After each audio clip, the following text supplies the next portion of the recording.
Irish Fairy Tales. Chapter 89. The doorkeeper brought word to the King of Leinster that the son of the King of Connaught, A.E. the Beautiful, and his wife, Ivel of the Shining Cheeks, were at the door, that they had been banished from Connaught by A.E.'s father, and they were seeking the protection of the King of Leinster. Brandon came to the door himself to welcome them, and the minute he looked on Ivel of the Shining Cheeks it was plain that he liked looking at her. It was now drawing towards evening, and a feast was prepared for the guests with a banquet to follow it. At the feast Dubh Lacca sat beside the King of Leinster, but Mongan sat opposite him with Ivel, and Mongan put more and more magic into the hag, so that her cheeks shone and her eyes gleamed, and she was utterly bewitching to the eye. And when Brandon looked at her she seemed to grow more and more lovely and more desirable, and at last there was not a bone in his body as big as an inch that was not filled with love and longing for the girl.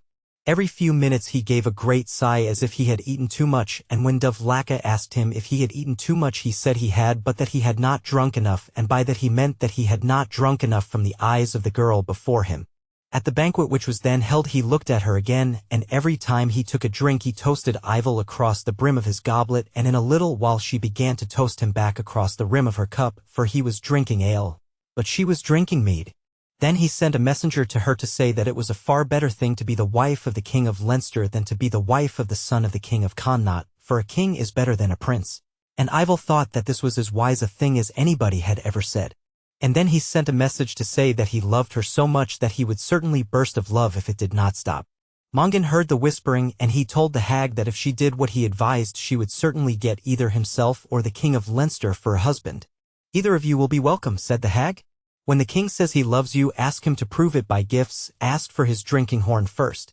She asked for that, and he sent it to her filled with good liquor. Then she asked for his girdle, and he sent her that. His people argued with him and said it was not right that he should give away the treasures of Leinster to the wife of the King of Connaught's son, but he said that it did not matter, for when he got the girl he would get his treasures with her. But every time he sent anything to the hag, Mackin Davy snatched it out of her lap and put it in his pocket. "Now," said Mongan to the hag, "tell the servant to say that you would not leave your own husband for all the wealth of the world." She told the servant that, and the servant told it to the king. When Brandon heard it he nearly went mad with love and longing and jealousy, and with rage also because of the treasure he had given her and might not get back. He called Mongan over to him and spoke to him very threateningly and ragingly. "I am not one who takes a thing without giving a thing," said he. "Nobody could say you were," agreed Mongan. "Do you see this woman sitting beside me?" he continued, pointing to Dubh Lacca. "I do indeed," said Mongan.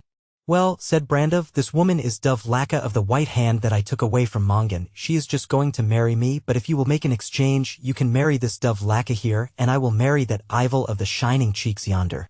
Mongan pretended to be very angry then. "If I had come here with horses and treasure you would be in your right to take these from me, but you have no right to ask for what you are now asking." "I do ask for it," said Brandon menacingly, "and you must not refuse a lord." "Very well," said Mongan reluctantly, and as if in great fear, "if you will make the exchange I will make it, although it breaks my heart." He brought Ivel over to the king then and gave her 3 kisses. "The king would suspect something if I did not kiss you," said he, and then he gave the hag over to the king. After that they all got drunk and merry, and soon there was a great snoring and snorting, and very soon all the servants fell asleep also, so that Mongan could not get anything to drink. Mackin Davy said it was a great shame, and he kicked some of the servants, but they did not budge, and then he slipped out to the stables and saddled 2 mares. He got on one with his wife behind him, and Mongan got on the other with Dubh Lacca behind him, and they rode away towards Ulster like the wind, singing the song, "The King of Leinster was married today, married today, married today. The King of Leinster was married today, and every one wishes him joy." In the morning the servants came to waken the King of Leinster, and when they saw the face of the hag lying on the pillow beside the king, and her nose all covered with whiskers, and her big foot and little foot sticking away out at the end of the bed, they began to laugh, and poke one another in the stomachs, and thump one another on the shoulders, so that the noise awakened the king, and he asked what was the matter with them at all. It was then he saw the hag lying beside him, and he gave a great screech and jumped out of the bed. "Aren't you the hag of the mill?" said he. "I am indeed," she replied, "and I love you dearly." "I wish I didn't see you," said Brandon. That was the end of the story, and when he had told it Mongan began to laugh uproariously and called for more wine.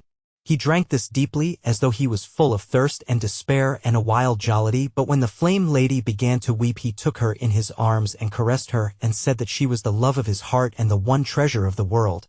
After that they feasted in great contentment, and at the end of the feasting they went away from Fairy and returned to the world of men. They came to Mongan's palace at Moylini, and it was not until they reached the palace that they found they had been away 1 whole year, for they had thought they were only away 1 night. They lived then peacefully and lovingly together, and that ends the story. But Brotiarna did not know that Mongan was Finn. The abbot leaned forward. "Was Mongan Finn?" he asked in a whisper. "He was," replied Kyride. "Indeed, indeed," said the abbot. After a while he continued, "There is only one part of your story that I do not like." "What part is that?" asked Kyride.